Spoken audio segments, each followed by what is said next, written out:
The pronunciation of ed in English for the past actually makes sense after I tell you what I'm about to tell you in this video.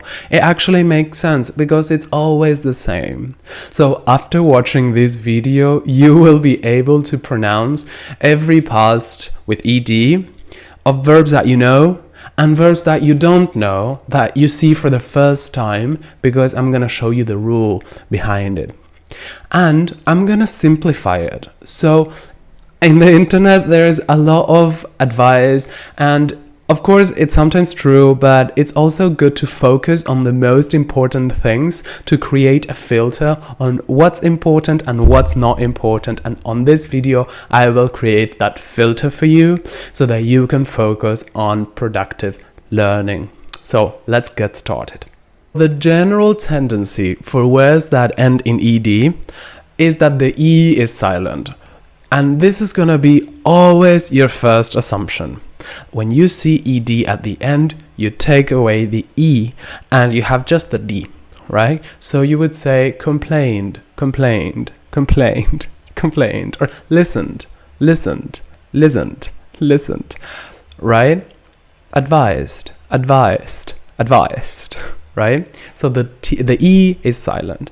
And what you have instead of ed, you only have the d or a t. For example, worked, worked, worked, right? Sometimes it's d, sometimes it's t. When it's when is the point where it doesn't really matter, right? The important thing is that you know that it's sometimes t and sometimes d, and you will do it naturally. Trust me. You don't need to know when is when, for two reasons.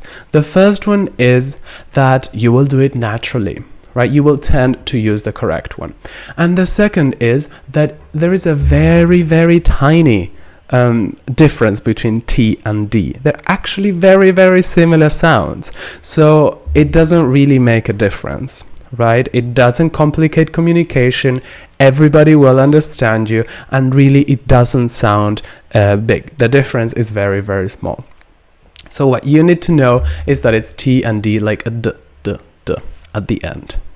Now, of course, there is a second category of words, and these words end in T or D, right? In the original form. For example, visit, visit, to visit. It ends in T.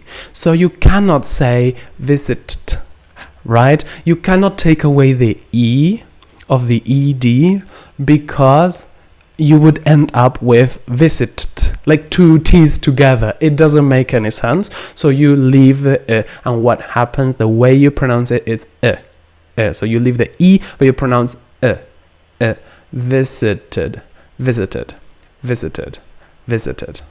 More examples. Presented, presented, presented. Ended, ended, ended. The meeting ended early today. Ended, ended, presented. Decided, decided, decided, decided. So decided doesn't look like it ends on D when you look at the word, right? But if you hear it, decide, decide, the at the end, decide, and then decided, decided, decided. If you want to practice more everyday expressions and things you can use tomorrow in a small talk, go check this video where I show you some expressions, where to use them, and there's lots of practice as well. Now, let's make a summary of what we learned today. The central tendency, 80%, 90% of the words, really when you have ED at the end, the E goes away.